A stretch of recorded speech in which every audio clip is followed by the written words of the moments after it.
వెలయ త్యాగయ్య కృతులలో వెన్నపూస విభుడు శ్రీకృష్ణరాయల విజయ ఘోష జగతీదైన సాధించు జగతీదైన సాధించు జనల శ్వాస దివ్య వేదాల పనస దివ్య వేదాల పనస నా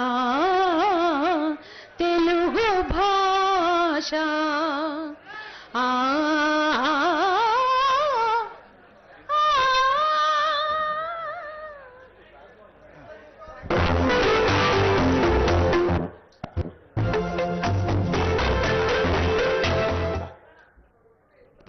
మన రాష్ట్ర ముఖ్యమంత్రి వర్యులు గౌరవనీయులు యనమల రేవంత్ రెడ్డి గారు వచ్చారు.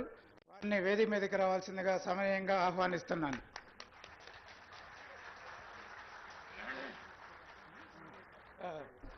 మన శాఖ మంత్రివర్యులు పొంగులేటి శ్రీనివాసరెడ్డి గారిని వేదిక మీదకి రావాల్సిందిగా కోరుతున్నాను.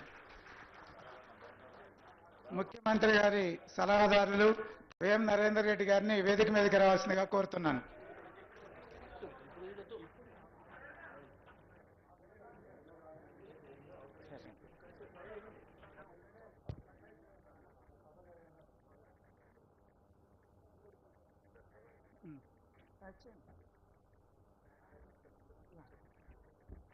ముఖ్యమంత్రి గారికి మన జనరల్ మేనేజర్ పూలతో స్వాగతం చెప్తున్నారు. పూలతో కాదు, మొక్కలతో. మంత్రి గారికి నరేందర్ రెడ్డి గారికి పూల మొక్కలతో స్వాగతం చెప్తారు.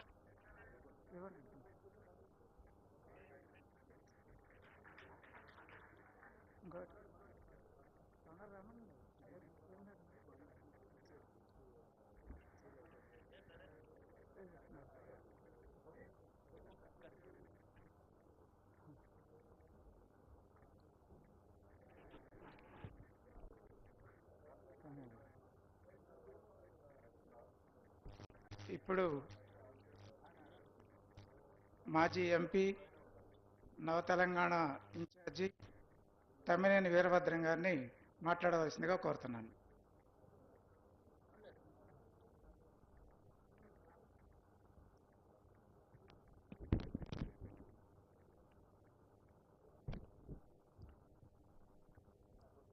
సభకు నమస్కారం. ఈనాటి మన ముఖ్య అతిథి రేవంత్ రెడ్డి గారు, ముఖ్యమంత్రి గారు, మా సన్నిహితులు రెవెన్యూ శాఖ మంత్రి పొంగులేటి శ్రీనివాసరెడ్డి గారు, సమాచార శాఖ కమిషనర్ ప్రియాంక గారు, రాఘవుల్ గారు, వేదికపై ఉన్న పెద్దలందరికీ, సిపిఎం పార్టీ రాష్ట్ర కార్యదర్శి వెస్లీ గారు, రంగన్న, అందరికీ నమస్కారం. ముఖ్యమంత్రి గారు ముందు మాట్లాడితే తర్వాత నేను ఎక్కువసేపు మాట్లాడదాం అనుకున్నాను, కానీ ఇప్పుడు ఆయన ఇక్కడ కూర్చోబెట్టి ఎక్కువ మాట్లాడడానికి లేదు. ఆయన పత్రిక గురించి చర్చ జరుగుతున్నప్పుడు ఒకటి రెండు విషయాలు చెప్పాలనిపిస్తోంది. నవ తెలంగాణ ట్యాగ్ లైన్ అనుదినం జనస్వరం, అంటే ప్రతిరోజు జనం గొంతుకు వినిపించడం. జనం గొంతుకు వినిపించడం ముఖ్య భాగం, కానీ జనం ఏం వినడానికి సిద్ధపడతారో అది వినిపించడం కాదు. ఆ మాటకు వస్తే జనప్రియం వేరు, జన ప్రయోజనం వేరు.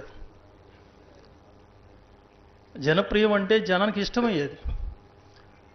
జనానికి సినిమా ఇష్టం, డ్యాన్స్ ఇష్టం, పాట ఇష్టం, కలర్స్ ఇష్టం, సంతోషమైన జీవితం ఇష్టం. ఇవన్నీ తనకు లేకపోయినా సరే పత్రికలు చూసో, రాసింది చదివో, సినిమాలు చూసో సంతోషించడం బాధిత మానవుడికి అలవాటు.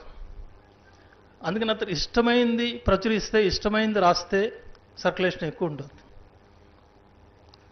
ఆ పత్రికతో ప్రయోజనం ఏంటంటే జనాన్ని సంతోషపెట్టడం.